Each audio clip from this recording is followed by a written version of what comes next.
Hello everyone, this is Chris. It's May the 3rd. Happy belated May Day. Welcome to our monthly Connect series with premium members.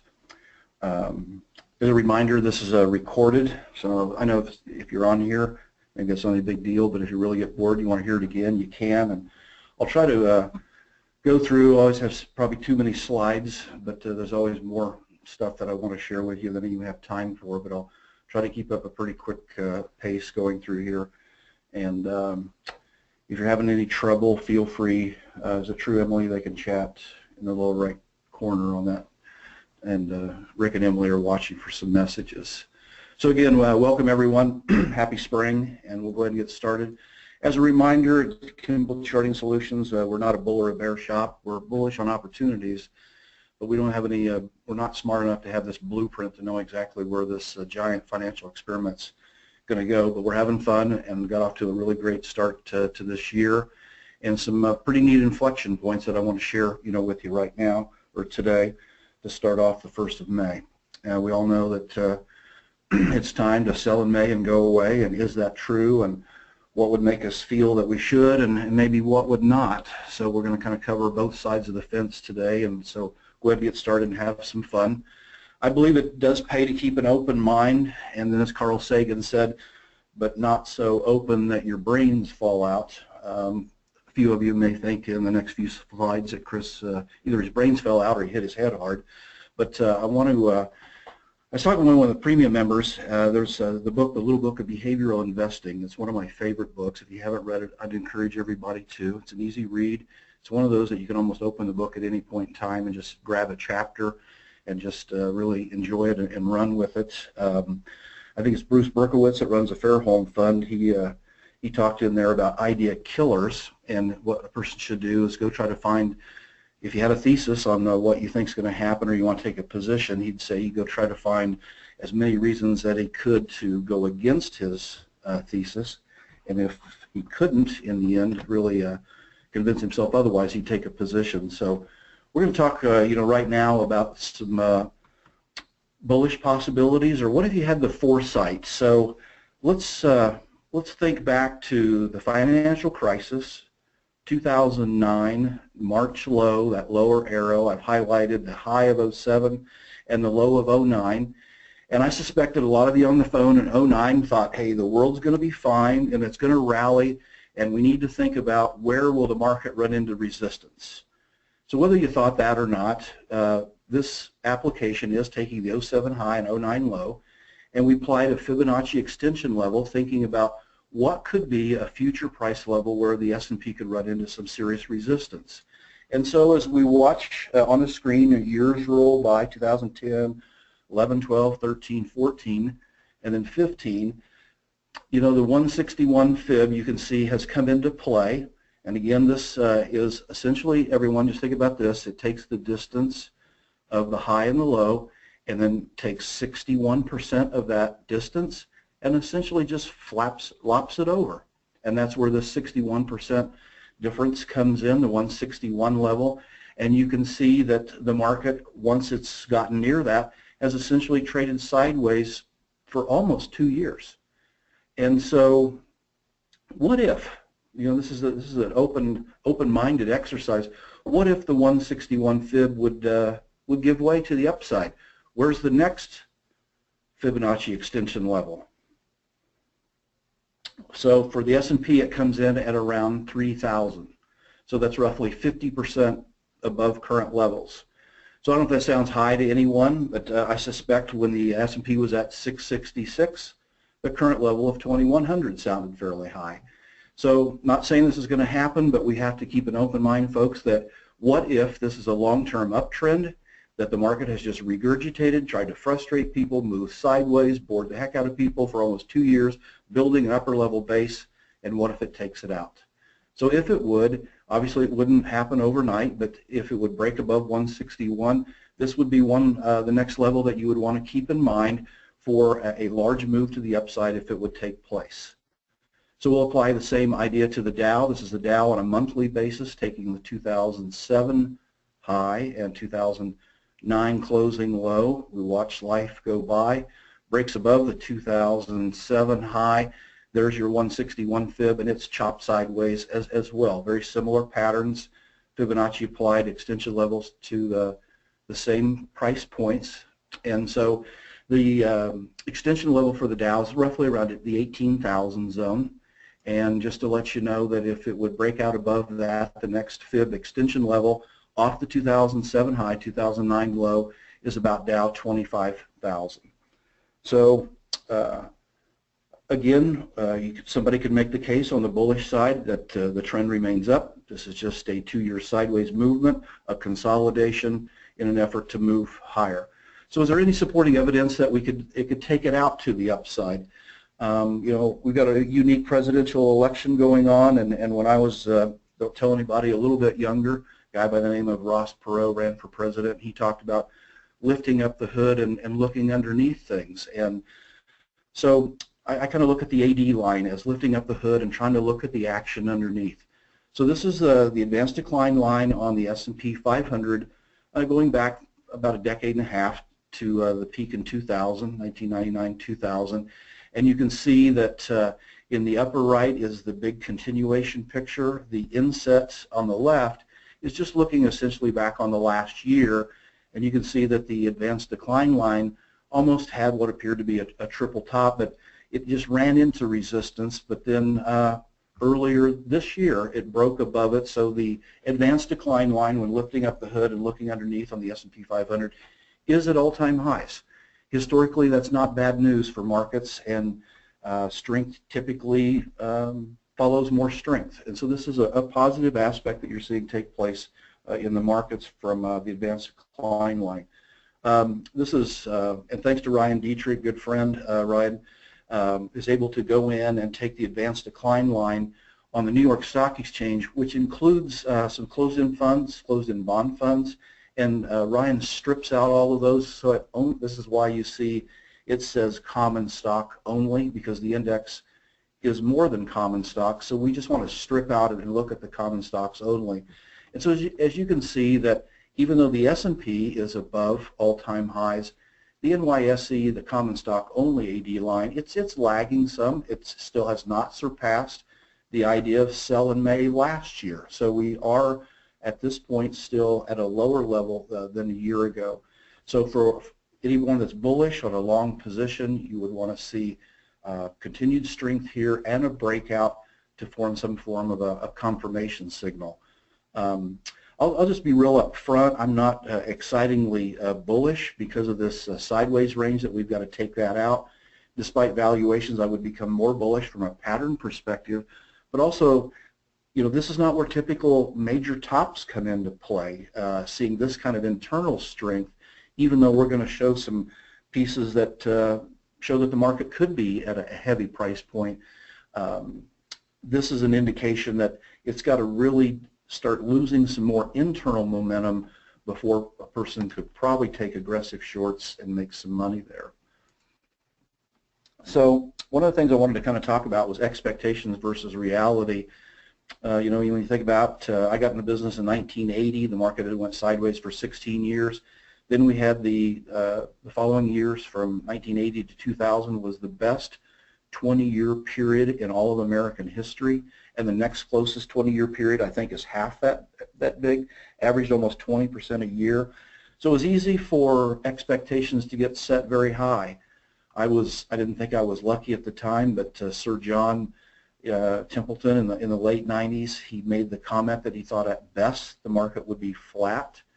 15, 18 years later, that was a hard one to accept, but it's ended up becoming a reality in a certain way that we'll discuss, you know, in a little bit. But I want to revisit something that we shared with all of you on these webinars a year ago, not quite a year ago, which was our 125.5 indicator. And you know, what is that, and what's the 125 and 5 stand for? Nothing fancy. This just looks for overheated markets, and what we did analysis on is any time that the S&P gains 125% in a 5-year window, an alert goes off, because all that's just suggesting is this thing's a little hotter than normal. And as you can see, looking back from the 1920s, each little red dot represents a month that took place. You can see that there's clusters, but there's not too many times that it does take place. But the last one took place about 2 years ago. So what are the performance, just as a reminder, when you look at long-term returns, most of the time if you throw a dart at this long-term chart, any 5-year time period, the average gain is 41%, a total return. The 10-year total return is 100%. So historically, that's kind of nice that you put your money in, and historically, looking back in the 20s, you almost doubled your money every 10 years. And it was positive 77% of the time. Pretty nice numbers. As a reminder, when the 125/5 indicator goes off, the average 5-year return is a -20, and the average 10-year total return, not average, but total return, is 9% over a 10-year period. Or in other words, the S&P averages about 1% per year following when the 125/5 indicator goes off. So as a reminder, at the bottom, the average 5-year return is 41. After the 125/5 goes off, the average return is a -19. That's almost 146 under normal returns for that time period. And you can see in the 10-year, it's almost a 92% decrease in total return. So this is one of the reasons that we pulled back on some slow money exposure. What this is not saying that the market can't go up. This is what was the prior slide about, expectations and reality. We all, our expectations are that the market doubles every 10 years. The reality is when the signal goes off, the average gain is reduced by around 90%. So that doesn't mean anybody should go out and just sell all their stocks, but knowledge is an empowerment, and that's what we're trying to do at Kimball Charting Solutions, is give you little edges and empower you to try to make better decisions on your own. So this has went off, and one of the things I thought was interesting is just kind of now some time has gone by, so almost 2 years later, if you look at, this is the returns of the S&P, small caps, and then NYSE since the 125/5 signal went off. And you can see nothing to brag about, and this really goes in line with the 125/5 indicator. When that goes off, it's not trying to say the sky has to fall, but you do have to kind of realize that typical performance in stock markets from a buy and hold basis is frustrating and it's subdued. And so far, we're seeing this about 2 years out since the last signal that went off. And one didn't go off, if you'll notice in the slide, in 2007, but it did go off in the year 2000. This is the S&P 500 going back 20 years. And I think just the reason I wanted to show this slide is when you think of bragging rights, I don't think the bulls or the bears have much to brag about.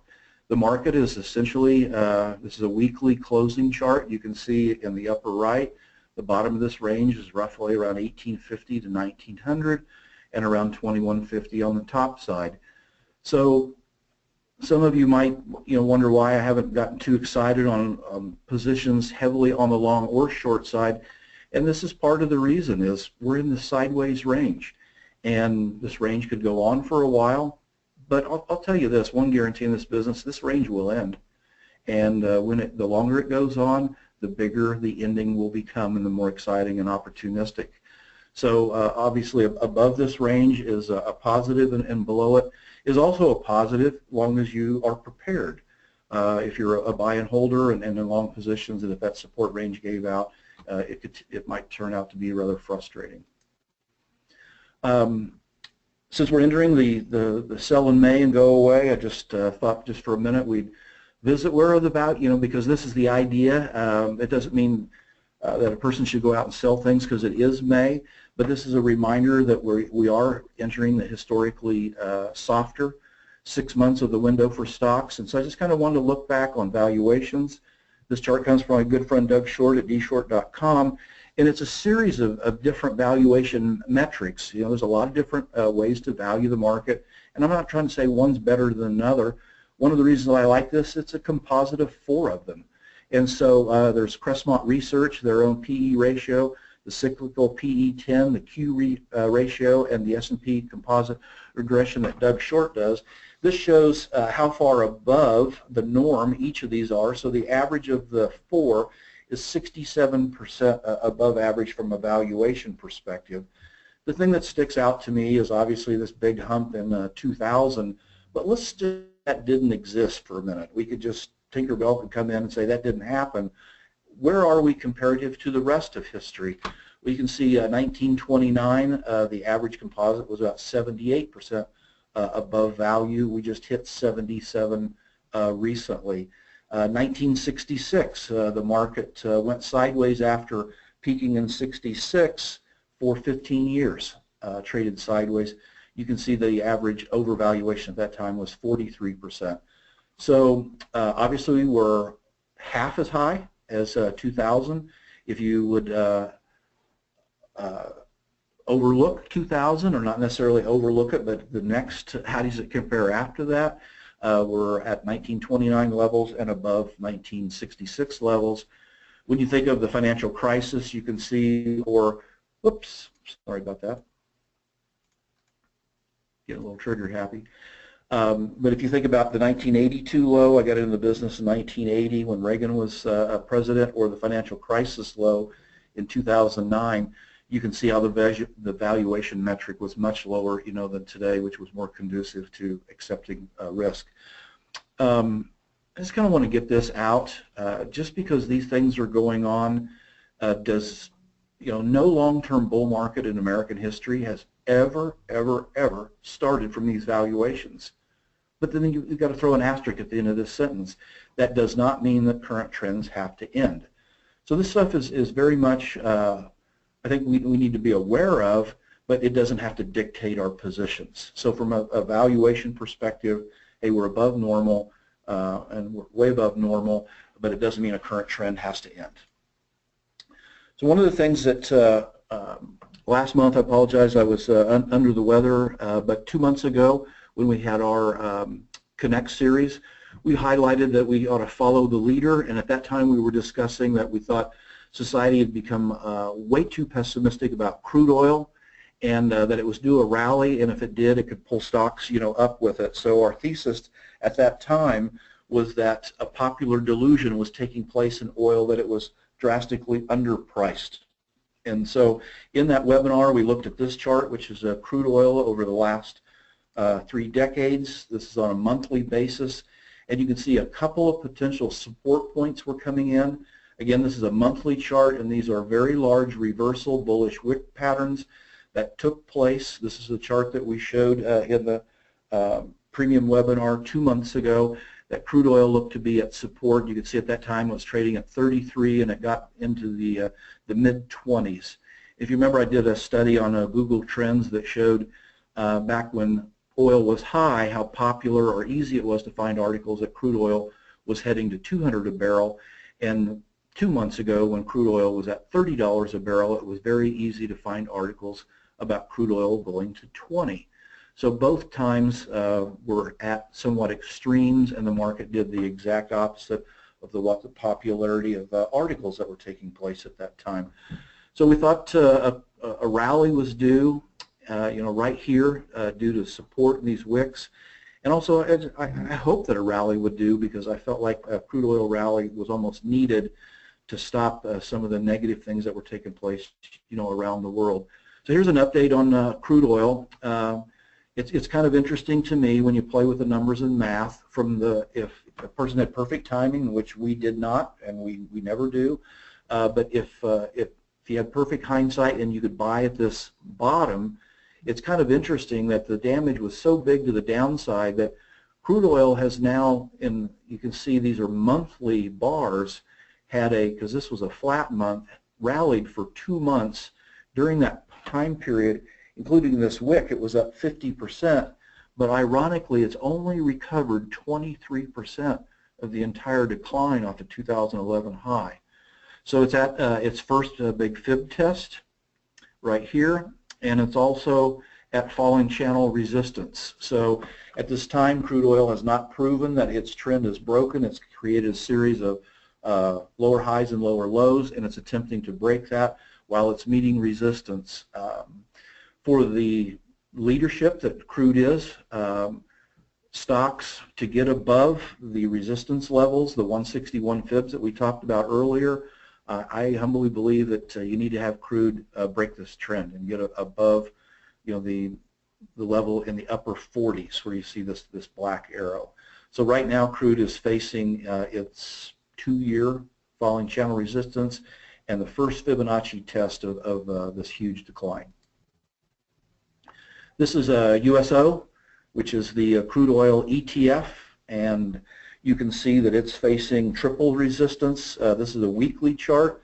It rammed into it last week at 1, and we've seen, obviously this is Tuesday, 2 days do not make a trend, but so far this week we've seen crude oil backing off some after this large rally. So USO itself is also facing a big resistance test similar to crude oil futures at this time. Now, speaking of crude oil, and I wanted to just kind of touch base on sentiment. Busy chart, but this is the position of traders going back about 20 years. And you'll notice for the most part, these are Bollinger Bands, that the positions that traders took just stayed fairly narrow, even though crude oil did have this large rally up. And then crude oil became a much more popular contract to trade. Now, I humbly have no idea or reason to suspect why, but this is what has happened. So as this line starts going down, world traders are becoming more bullish. So this is a bullish slanted trade, and you'll notice in 2011 where we made a highlight that they were very, very bullish, and it marked a short-term peak in crude oil. Actually ended up being a peak so far for years. But then you can see that the crude oil traders got bullish again, and it was at a peak. They got more on an aggregate basis. They got even more bullish. And then, of course, this was the most bullish position in that in collective betting that crude oil was going to go up in the future.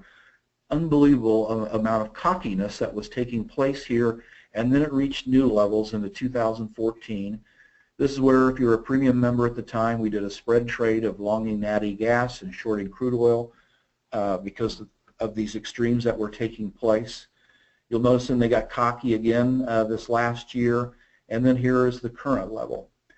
And so outside of this extra confident level right in here, you'll notice that the amount of future bullish positions that are in play right now would suggest that crude oil is closer, historically, over the last, 4 years, crude oil is historically closer to a high than a low when you see traders owning positions as they do now. So I just kind of wanted to share sentiment-wise, with you that traders have, they're obviously not as bullish as they were in 2014, but if you would kind of eliminate that, they are near extremes that we've seen over the last 6 years in bullish confidence, which historically means crude oil is closer to a high than a low.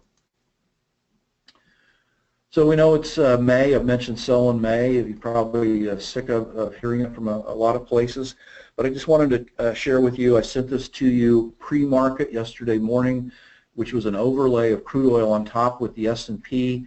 And I was sharing that crude oil looked to be up against the dual resistance that we shared yesterday morning. It's been fairly weak since. I apologize, but I think we've seen a couple of days, each day of backing off at least a 200 basis points or 2% each day. So I would guess that it's around 4 to 5% lower from last Friday's close. And as crude oil is up against dual resistance, you can see that the 1-year falling trend, that the S&P is facing resistance at the same time. So this pink line, I just thought it was kind of ironic. There's May 1st, so the idea of sell in May. So the number 1 is May 1st. You can see it ended up being a peak in crude oil and very, very close in the S&P. And then you can see, ironically, that both of them made double bottom reversal patterns at 2. So the correlation between the two remains pretty high. And what crude oil does most likely will have a lot to do with our portfolio construction going forward, as it has in the past. Until this changes, it's pretty critical what crude oil does. If you remember a year ago, this was last fall, I just thought it was a real oddity, and nothing's been proven here, everyone, but in time, if this ended up being a top, it'd probably be one that would be taught in the technical analysis classes 30 or 40 years from now. But just thought it was odd that this is the S&P over the last 25 years, that if you took the high in 2000, the high in 2007, they were 7 years, 7 months apart. I think it's 91 months. And then if you took the high in 2007 and you added 91 months, ironically, it came into play almost at the high of last year. So I shared this with you last September. So here's an update. Here's the 7 year, 7 months, excuse me. Here's the 7 year, 7 month window, or 91 months.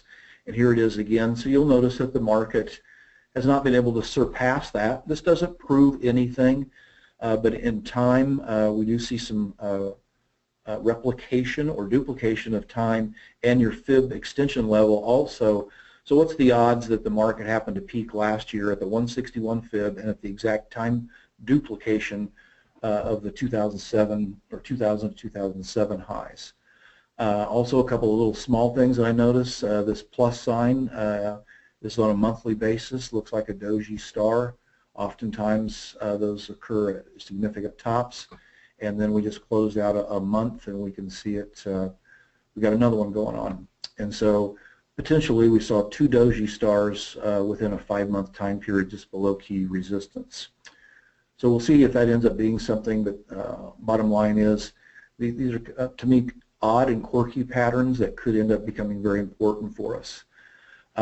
This is the Dow in the upper left, S&P in the upper right, the DAX in the lower left, and the NASDAQ composite in the lower right. The red vertical lines are last May. The idea of sell in May and go away. As you can see that the market, I think for all of these, is below where it was last May. So the Fibonacci 161s have been applied to each, and as all of you know, the NASDAQ is very close or may have double topped at the exact same level as the 1999-2000 high in the tech bubble. So a lot of heavy resistance that as we started out the program, that if the 161s are taken out, they would all have a lot of room to run. So sideways choppy market pretty much for all. Bulls and bears don't have much to brag about on any of these. Ryan did something for us. I thought it was interesting. Is we put our money at risk in the attempt to beat the cost of living, which is inflation, or the cost of life. Regardless of whether it's stocks, bonds, currencies, commodities, metals, we're hoping to beat the cost of life. And one of the interesting things is we took the S&P 500 and then adjusted it for inflation, and you can see that essentially the S&P is at no different price point than it was 16 years ago. So it had this big dip, and now it's back to where it was. But if somebody happened to be unfortunate and bought stocks in the year 2000 on a net basis, they're just at a break-even level. So it's a lot of time going by not making money. Buy and hold will always work. This would just be an example of where it struggled. One of the things that I don't believe history exactly repeats itself, but since we were looking at the 7 years, 7 months, this is another pattern that really catches my eye, that the NYSE in many ways is making a pattern like it did in 2007 at its highs. So you'll notice in the 2002 lows through the 2007 highs, NYSE remained in a larger uptrend. Then it started making a series of lower highs, and then when it broke support, that's when you had the waterfall pattern in the financial crisis in 2009. So look at some similarities. We see another 5-year, this blue rising channel. Now over the last year, we're seeing a series of 1-year lower highs. So the next few slides, we're just going to dig into each one of these a little closer. You can see going back to the 2007 highs, some could make a case that there's a head and shoulders top. Regardless of that, we saw a decline, a double bottom, rallied to its 61% fib retracement. So in other words, it retraced about 2/3 of this drop. It hit falling resistance, and then that was it. So I'm going to make a case that this looks a lot like then, but it's not making the case of a 50% decline. This is a pattern analysis discussion on similarities, not size of declines. So again, we saw this traveled from the top of the long-term channel to the bottom, and then when it broke it, you just saw a lot of selling come in. Do notice these potential reversal wicks right here, because I just want to bring up, we almost see some similarities. So here's the long-term trend coming off the 09 low. We see it hit the top of the channel. We saw the rally, or the decline, excuse me, into the first of this year, potential double bottom, right at the rising channel, right at the 1-year support, and now it's pushed up. And it's made it a fraction above its 61% level, so that's a little difference from in 2007. But it's not significant enough to write home about. But when you look at the high of last fall, and then we just looked at that level, is that a double top at the 1-year falling resistance level? So if we want to see if you want to be long and try to see the 2150 level taken out in the S&P, you want to see the New York Stock Exchange bust through last year's highs, 61% fib, and do something different aside from creating a series of lower highs and see a breakout.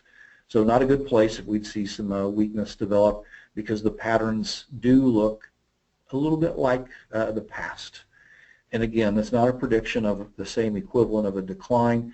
This is just looking for society creating similar patterns. And again, folks, I don't make these patterns. Billions of free-thinking people do. I just try to expose and listen to them and share with you that they're I guess, forming for all of us. Another piece I want to kind of go back to, this is in the blue, is the S&P 500. Again, this is from Doug Short. And the red is the margin debt. In other words, people borrowing money to invest in stocks turned upside down. Just so you could kind of see the inverse relationship. So the bottom line is, in 2000 you saw margin debt. It wasn't an issue that, remember, this is margin debt rising, but just think of the inverted aspect here. It wasn't what it was doing here, it's when it reversed and it started heading higher that you saw the weakness in the S&P start taking place. You see things similar in 07? Yes, you did. And then you almost see some opposites. There's the 03 bottom. You see these opposite patterns. And so here's where we are today. So S&P in the upper right is up against that 2150 resistance level, but we're seeing the margin debt starting to switch. So from an inverted basis, if this starts to rise, and again, when you look at it, turn your computer upside down or take your notebook and hold it the other way around, the red line, when margin debt contracts, in other words, people are saying, I want to pull back the amount of money I borrowed because I'm getting a little scared, and when you see more and more start reducing margin levels, that's when the market tends to be in trouble. So it's not so much how high margin debt is, it's a high level and contraction that you should be noticing or take note of. So we're starting to see a little reversal here, similar to in 07 and 2000. So if the idea is to sell in May and go away, is there anything to buy in May? So we want to look at, I want to talk about right now, this is the entire world and what their currencies look like, and we're going to make a discussion on the US dollar in the upper left and the Aussie dollar in the lower right. So apologize, this is busy, but since it's sell in May time, I wanted to share some seasonality patterns in something that's not discussed, because the sell in May is a stock discussion. So I want to talk about some action to potentially take, or what the currencies typically do in the month of May. So if you'll notice at the bottom where this arrow is, this is the month of May, that the US dollar typically, it's one of its strongest months. And then this is the aggregate line that you can see on average over the last, I think is a 30-year snapshot of returns, that the dollar typically rises through the summer and then typically falls into the fall. Now the Aussie dollar, remember, has a high correlation with commodities. So when we look at May, the Aussie dollar typically peaks in May, and continues to fall through the summer. You can see it typically has some weak months. So the synopsis or takeaway from here is we're entering a 3 to 4 month seasonally strong window historically for the dollar, and a 3 or 4 month historically weak window for the Aussie dollar. And if these historical patterns would take place, some important moves in commodities or positions might be needed to be taken fairly soon. So this is the US dollar on a weekly basis. You notice anything when you just look at it at the dollar? My first general observation was a large rally and then the sideways pattern. One of these arrows coming in, the last chart that we looked at is the dollar is seasonally strong in May. So I just went back for the last 4 years, and each of these arrows are put in roughly around the 1st of May. So you can see in 2012 the dollar rallied about 7 or 8%. We saw another small rally of a few percent here in 2013. 2014 is too big to almost calculate because that's the largest 18-month rally in the history of the dollar. And then you can see a year ago in last May we had a rally from almost the bottom of the current trading range of 94, ended up going into the fall reaching almost 100. So that was a 6% rally. So something else that kind of sticks out to me is these series of low reversal patterns. We saw a bullish wick or reversal pattern here. We see almost here, here, and then so far 2 days does not make a trend, but could be dangerous for commodities if you would see dollar strength and a reversal pattern taking place at support. Also, you can see over the last 4 or 5 months the dollar is in a downtrend, a series of lower highs and lower lows, and that downtrend is also coming into the form of a support test this week. So we saw some some givebacks in the commodity complex today. That complex is going to be very scared if you see some strength in the dollar here. That's part of the reason when I started seeing this on top of the seasonal piece was to pull back on commodity exposure to the way that I did today. Obviously, if double support gives way, commodities are off to the races. So really key price point, and again, this is usually we see a 90 to 120 day seasonal rally for the dollar, so it wouldn't be a surprise if we saw a bounce here in the US dollar after what we see about an 8% decline over the last several months. Pretty good sized decline. Why is it really important that the dollar essentially doesn't, I guess if you're long commodities, you want the dollar to fail here. But one of the things that 2 years ago we started showing that the commodities, this is a Thomson Reuters commodity index on a monthly basis for 35 years, that commodities look to be at the right shoulder of a head and shoulders pattern. This was the summer of 2014. We've seen this rather almost historic decline. Commodities are down 5 years in a row. It's never happened in the history of commodities. The thing that gets me, everyone, is that it hit the neckline at the first of this year. There's a monthly doji star at support, which is a positive, and we've seen a rally take place, and we've seen it in several commodities. But right now, the bottom line is this commodity index is making an attempt to get back in this 30-year rising channel, and it's facing resistance at 1. And so is it the only pattern in the commodity-sensitive area that looks like that? So this almost looks like a similar chart. This is the Aussie dollar, and you can see that the Aussie dollar in 2011 peaked with commodities. That was the time to walk away at this double top. Gold, silver, copper, you just name it, the grains, they've all suffered since. So the question is are commodities, what kind of a bounce are we looking at? Or a trend break, or nothing more than a dead cat bounce? So right here, we've seen this rally over the last few months in the Aussie dollar, and it's pushed up against quad resistance test, and you're seeing it turn a little bit weak in the last 2 weeks. And there's, I know it's small, but I'll get you a closer up chart if you want, but there was quite a bearish reversal wick that took place right here. So if to be long commodities, you want to see this, the Aussie dollar punch through these four or five different resistance lines. Right now, this is an 800-pound gorilla for the Aussie dollar. So if we see Aussie dollar weakness here and U.S. dollar strength, it means commodities for a while are going to probably see a setback. So one of the things that interests me, right now is commodities have been hit in the face, got their teeth knocked out over the last 5 years.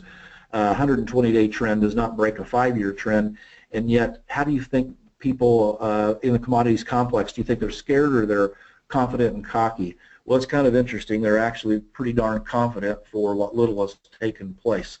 So this is the CRB index with the hedgers positions applied, and you'll notice that they were rather bullish when this line is down. They've established bullish positions at the high in 2011. You saw it again, excuse me, this was in 2008. You're seeing it again in 2011. You saw it again in 2014, and you see where we are right now. So if you would draw almost a horizontal line across here, the commodities complex, the total amount of bets that are being made are hugely bullish, coming off of the wishes and hopes that this 90, 120-day rally is something for real. I'd love it for it to be. This space has been decimated, and if it could take off, there could be a lot of gains, but we can't hide from a sentiment perspective that commodities are typically closer to a high than a low when traders have this type of position established. One of the things that has been kind of surprising to me is, despite the rally in crude oil, the metals, miners, a few other drillers and different things, oftentimes that would scare bonds, and they haven't budged much. I started shorting bonds a couple of months ago, thinking that if commodities could take off, bonds would suffer, and not much happened. We didn't lose or make hardly anything. It just was a sideways chop. So bonds didn't, so far, they've not bought into the concern that commodities are going to go much further. They could be wrong, but so far that's their take, or that would be my take on their price action. So if commodities would cool off, bonds might like that a lot. So we're kind of, 1st of May, we want to talk about seasonality. This is the 30-year Treasury bond, and you'll notice that typically from May on, Treasuries bonds have a good rally. Month after month, 1, 2, 3, 4, 5, 6, 7 months in a row are traditionally strong, and then it turns weak, around Christmas. So if you think about this, this is the opposite of sell in May and go away. So if stocks are typically weak from September, or from May to October, excuse me, does it make sense that bonds are actually fairly strong during that time frame? It does. So I want to just kind of look at a couple of bond situations. To me, the best indicator of, regardless of what any central bank's doing in the world or whether metals are going up, this is, to me, one of the best indicators of interest rates and what you ought to be doing with your home mortgage. This is the German Bund over the last 35 years. I think it's one of the best bond indicators on the planet. And you can see it's an easy trade. It's long, and it continues to stay that way. It's above a 35-year support line. So bonds have a favorable, are getting a favorable message from the German Bund still. And the only thing that, to me, that would change that would be the break of a 35-year support line. So right now, this is supportive of higher bond prices. And I apologize, I've stuck this in here twice. So here's a look at TLT, and there's a chance that TLT has formed a bullish ascending triangle. Bullish ascending triangle would be characterized by flat tops. There is this breakout for a few weeks, and I don't really think that negates the pattern, but obviously it did happen. But you can see, for the most part, a series of highs around just below the 135 level, and then a series of higher lows, excuse me, on TLT. And so if the dollar would rally for a while, as it typically does seasonally, and commodities would back off, I would think that bonds might like that. So if we see a breakout of this ascending triangle, a person would want to be long bonds. regardless of any of those other things, but that could be other substantiating evidence. As we're wrapping up today, I thought this was kind of an interesting chart. I kind of pieced this together, so I apologize if it looks that way, because it actually is. The top chart's from Stock Charts, and it's the Industrial Production Index over the last couple of decades, overlaid with long-term moving averages of the S&P 500. And I thought it was interesting that once industrial production rolled over in 2000, it ironically was at the same time that the market peaked. And then you had this rollover of, this is the 10-month and the 20-month moving average lines. And when you had this long-term crossover, that's when the market got rather weak in the 2000 to 3 window. And then you'll see industrial production when it started rolling over in 2007, ironically, was at the same time that the market peaked in 07. Then you saw that crossover. The typical lag on the crossover is between 6 and 9 months. Or in these two examples, excuse me. And then you can see the crossover has been back on a buy signal. We're seeing industrial production starting to roll over last year. So we have that 6 to 9 month window that's historical on the lag of these.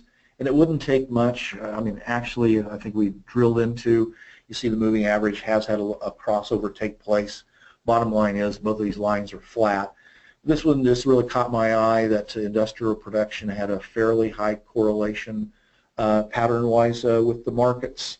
And so I just kind of wanted to make you aware of that. And this long-term moving average would be a negative if you would see that crossover continue.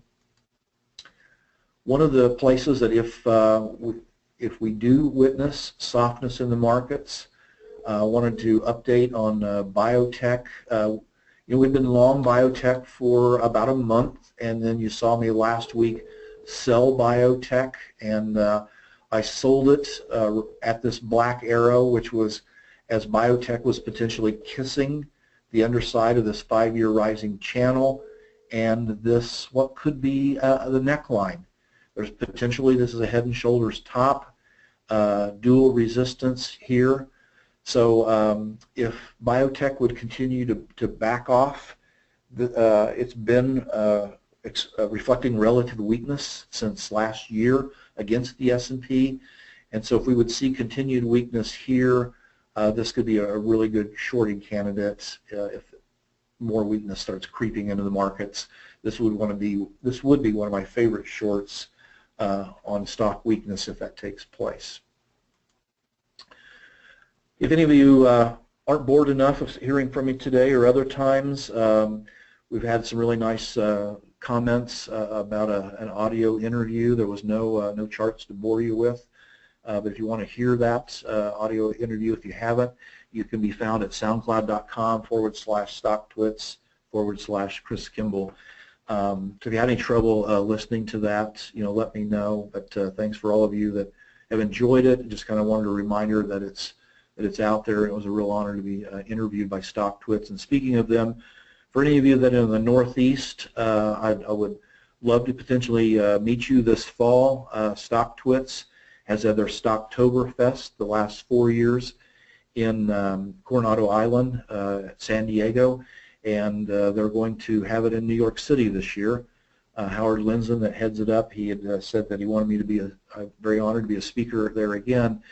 And I want to encourage you to, they haven't announced the date yet, but I want to encourage you to kind of be watching for that. It's a great conference, and if any of you are in the neighborhood when we're back there, I'd love to break some bread with you and meet you face to face. Also, something just kind of, we're getting close. We mentioned at the first of the year that we have a new website being developed. This is a small tease. It's getting very close. There's a lot of moving pieces behind the scenes that unless you build a website, it's hard to believe how many moving parts there are.